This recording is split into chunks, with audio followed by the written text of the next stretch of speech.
Tonight we had Italian wedding soup. For my meatballs, I used ground venison and ground turkey, but you could totally use ground beef and Italian sausage.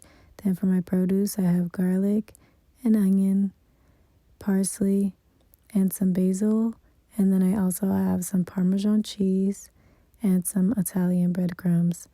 Then here I just went ahead and used my manual food processor just to finely dice everything so that everything mixes into the meatballs really well.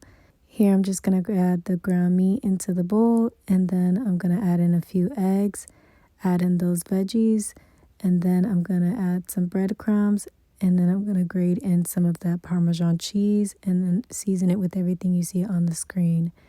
Then I just went ahead and mixed this in really well until everything was incorporated.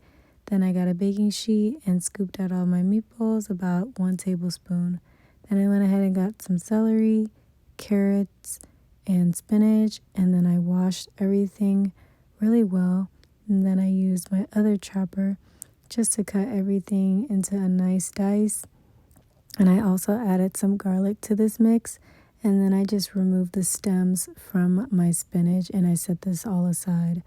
Then into a skillet, I added some oil, and then I started browning my meatballs in batches until they were fully cooked. And then I removed them and added in those veggies. And then I just sauteed this for a few minutes.